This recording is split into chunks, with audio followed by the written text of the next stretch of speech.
What is going on, my good people? It is your boy Addison, and today I am back at it with some more Wheel of Time content.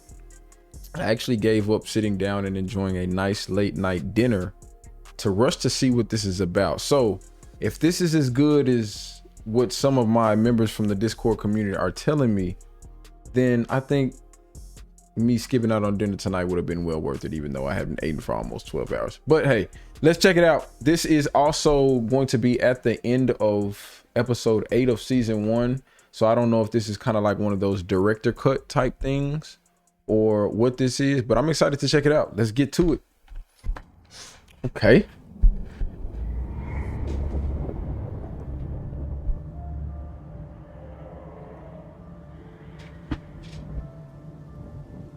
A very unique shaped house there. It's like a starfish house or a leaf house. All right, let me do a quick check. Does the young lady have red hair? No, I think that's brown. Okay. That looks like a wardrobe that those traveling people will wear. Either you can make that from the crib or you can get that at like Goodwill or something. That seems like what that is. But there is a, whatever you call it, the yin and the yang symbol in the background. Already this is giving me weird vibes. Why is this little girl out here this late at night? I heard of the freaks come out at night, but not the preschoolers, not the toddlers.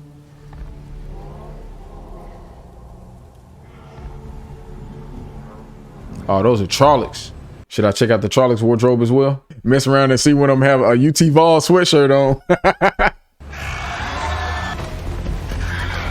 But where's this little girl parents at?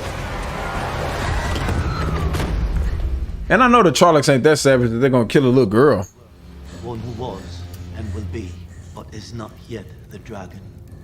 So this little scene that they're in right now, I do remember a brief moment in a trailer that people were gathered around, I think in this very area. And I do remember the main like bad guy from the last episode. He seemed like he was holding this little girl hand while they were walking around a circle. So maybe that explains why the little girl is so comfortable walking in there and hiding under this little table. Let's see. Of course, they mentioned my boy. Near the eye of the world, and he thinks he can hide. We are to kill him? Bro, show faces, bro. I'm trying to see faces. Later, in this age or another. Excuse me. We're in the middle of a meeting. But who? Oh, there's something outside. Bro, this makes me a little nervous. Because why does this little girl feel so comfortable talking with dude, and we already know he a bad guy? Come on. All right, now let me see if I can get a closer look at these people at the table. What type of meeting is this, bro? Why? All right. The people call me monster too, you know. That's a fact. Along with the father of lies, betrayer of hope, forsaken. There are approximately 12 people sitting at this table, if you include the father of lies. So since he called himself the father of lies, let me go on and get these other people some nicknames to match his. But man, we have the cousin of Cap, the grandmother of Gross, the grandfather of Grudge, Slick Rick is Slick Rick, uncle of Ugly, the aunt of Awful, the mother of Mischief, the brother of Bad, the sister of Shiesty, the niece of Nasty, and the nephew of Naughty. And I don't see any fairly plump people, so I'm guessing there's no innkeepers at this table. What do y'all think? Do you know why they call me and the other chosen such hideous things? No. Because it's a fact. Oh, there he go. Hold on, let's go back. So we know who one of the people at the table is. Brother Slick Rick. Golly, he got some extra rings on his finger too. He didn't win no championship though. What type of rings are those? Slick Rick is at the table, ladies and gentlemen. And why out of all people does this Negro decide to reveal his face? I guess because he would be the least surprising person to be at that table. If I just be honest, like he doesn't shock me. How do you prove you're not a monster? This fool just took the little girl out to the Trollocs. Look at this creature. But it's different, bro. Man, part animal. Golly, that Trolloc is ugly. It's so hard to be something between. What if he isn't wrong?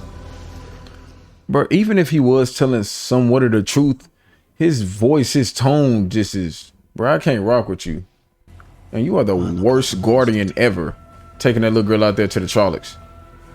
I knew I liked you. Bro, who is this little girl though? Oh my goodness. Bro, the Trolloc letting him rub on his face like that's his daddy or something. Bro, get your hands off me. You see, You try. Charlie finna bite that little girl fingers off. That, hey, he finna snack on them little fingers.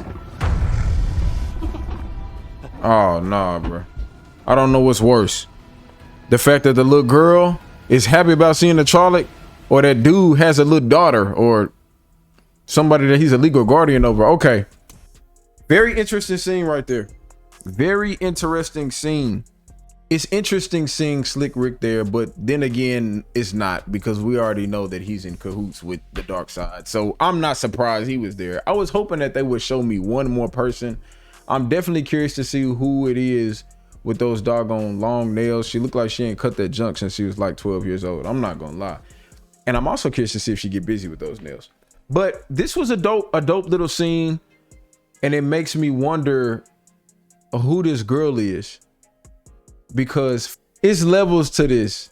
It's being a bad guy and then having your kids ride with you as you go to bad guy meetings. That's a whole nother level of bad guy right there. That is a whole nother level of bad guy. The father of lies, betrayer of hope, you know, bootleg lawyer, whatever you want to call this brother. He seems like he may be raising up a little offspring to kind of go against Rand. That's what my thought is. He seemed like the Stardom Young type guy in the first place. That's what he seems like. But this does have me a little bit more excited about seeing it. I know for those who are like OG book readers, they probably like, oh yeah, things heating up right now. But yeah, that's my take on that. Super dope. Definitely want to unmask everybody at the table. And it also wouldn't surprise me if one of the Madras or one of the these fades are at the table, because they always wear the dark cloaks. So, and I'm hoping that nobody that's sitting at that table is a part of the friend group that we seen in season 1. That's all I'm hoping. Anyway, that wraps this video up. For those of y'all who are new to the channel, make sure y'all subscribe and stay tuned, because we will be having reactions to every single episode of season 2 coming soon.